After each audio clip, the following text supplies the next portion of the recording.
if I was going to break this world record, I was going to need a high-powered vehicle. If I was going to break it in an American car, there was really only one choice: the Corvette ZR1. The fastest accelerating vehicle ever to come out of GM. 638 horses of raw American fury. The perfect machine to bring the record home. I'm standing in a 1 million square foot box. And today, it could be, for me, a 1 million square foot coffin. In order to break the record, I'd need to reach a speed of 83 miles an hour. Now that may not sound like much, but trying to hit that speed while headed straight towards a concrete wall could be a little dangerous. With wheels spinning and grabbing gears the whole way down the straight, if I get offline at all, well, I'm into one of these. A 10 by 10 steel beam, and my car becomes a mesh of metal and meat. Am I making this sound dangerous enough? The floor was smooth, almost like ice, which made it incredibly difficult to stop before crashing into the wall. Because we're going for an actual world record, we had to be able to verify the speed of the car. So we are going to use a system called LiDAR. It uses laser, well, to give you speeding tickets. But it's the most accurate way to determine the speed of the car on the planet. And we have a police officer with such a piece of equipment. How you doing?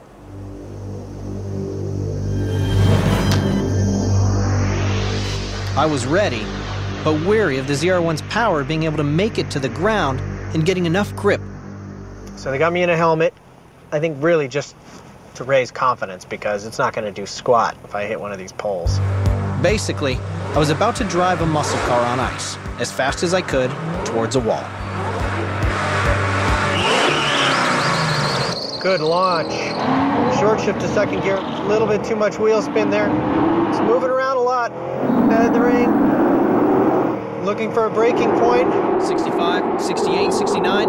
And brake.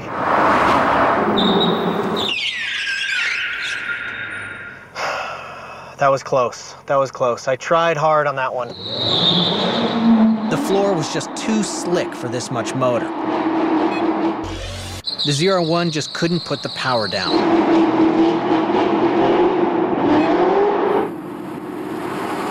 And brake. I couldn't get the ZR1 past 77. To break the world record of 82 miles an hour, I was gonna need an upgrade from a $120,000 car to a $160,000 supercar. This is an Audi R8 V10. It's got a Lamborghini engine putting out over 500 horsepower. And crucially, it's all-wheel drive, which will give me more grip. Okay, so it's got 100 less horsepower than the Corvette, but I don't think horsepower was the problem. It was putting the power to the ground. And I think with the Audi, because it's a very sophisticated all-wheel drive system, that even its measly 520 some odd horsepower Lamborghini engine should be able to do the job. Helmet on. Our police officer is ready. I have to remember not to tap the brakes as I go by him, which is an instinct.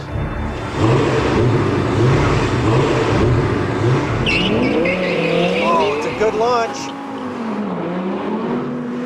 Shift to second, a little bit of wheel spin in second. Going to third. 65. Oh, it's pulling. 70. 75. Holy cow, stop, baby, stop.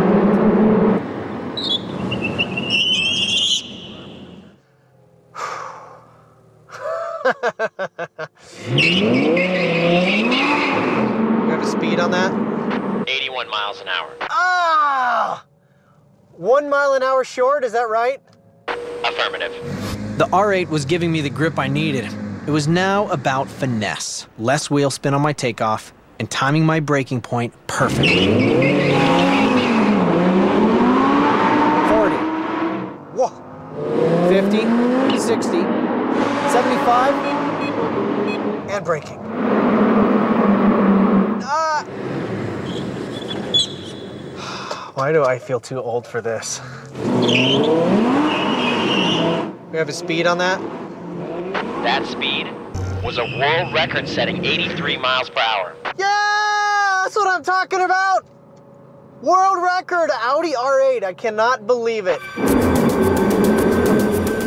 We had done it. Brought the indoor speed record to America. But there was something about it that just didn't feel right. If this record was going to be American, it needed to be all American. And the Germans have a lot of world records. It almost doesn't seem fair. You know, Porsche has all kinds of world records, Audi has all kinds of world records. I was really hoping the Corvette would do it. I wanted this world record to be homegrown, you know? We're gonna have to think outside the box on this. We needed something from the good old US of A. Something like a Ford Fiesta. But not any Fiesta, my Fiesta. This is an all-wheel drive, purpose-built rallycross car. It's claimed X Games golds and various trophies, and now it had its sights set on a world record. Now, I'm not one to brag, but this little car is vicious.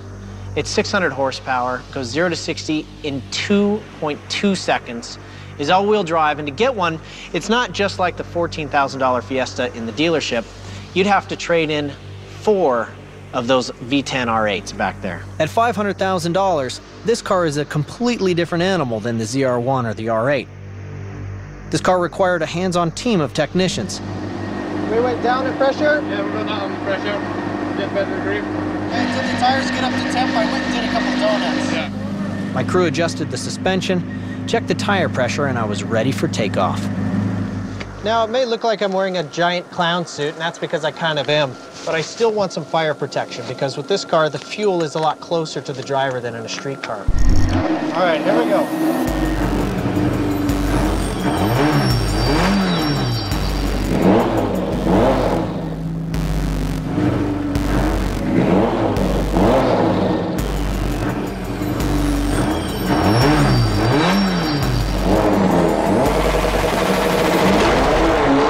Oh, too much wheel spin.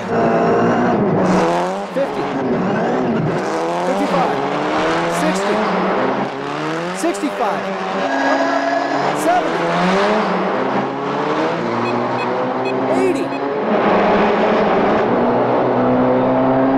Stop, stop, stop, stop, stop. Stop, stop. Coming up, we find out if Tanner's Ford Fiesta broke a record, our virtual race hits a snag, It was like this, it was like, ah. Damn it, Tanner! and one of the girls next door stops by to hit the track. We're going. We didn't stall. That's a good sign. Adam and I were trying as hard as we could to find something Tanner couldn't do in a car. And we thought challenging him to break a world record of how fast you could drive indoors would be close to impossible. Stop, stop, stop, stop, stop. Stop, stop. Ladies and gentlemen, your new indoor speed world record holder, Tanner Faust.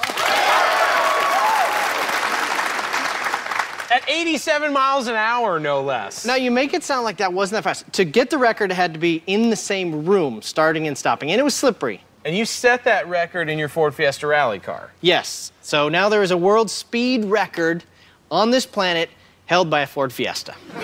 Yes. But you know what? We wanted to see just how fast that car was outdoors, so we gave it to our tame racing driver, the Stig, to put around our test track. Launch control, and he's off. 0 to 60 in 2 seconds.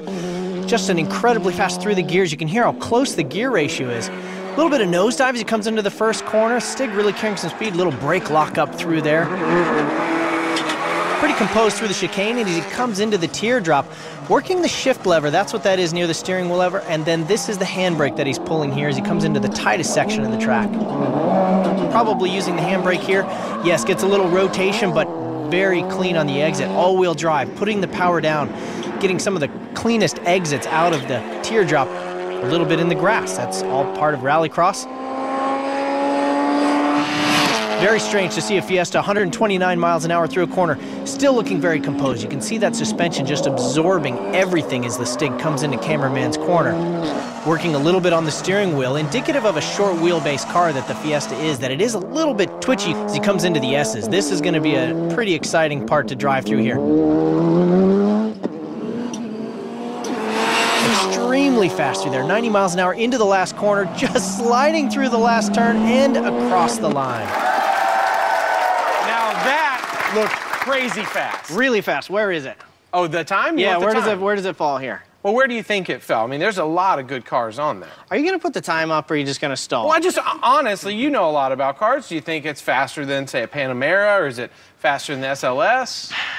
The Murcielago has about the same power. The Ferrari's got less power, but is pretty good. I would guess, I mean, I'd be pretty excited if it was right in here somewhere. You think a Ford Fiesta is going to live up here? I know it sounds crazy. It's not just any Ford Fiesta. You're right. It's not just any Ford Fiesta. This is a $500,000 Fiesta, so it's roughly $485,000 more than any Fiesta that normal people would buy. Okay, it's expensive, but you're stalling still. What was the time? It feels good to be on this side of the board for a change. Oh, that's fun for everybody. Do you want to see it? All right. Yes. I'm going to make room right here. I'm just going to slide this down just in case. You No kidding. Little something right in here. Well, you may not need that spot because the Ford Fiesta Rallycross car did it in 1:19.5. Top of the board. Top of the board. The car won. That's what I'm talking about. I'll give it up because that's your car. Unbelievable. Okay, so we've learned you can also drive fast indoors.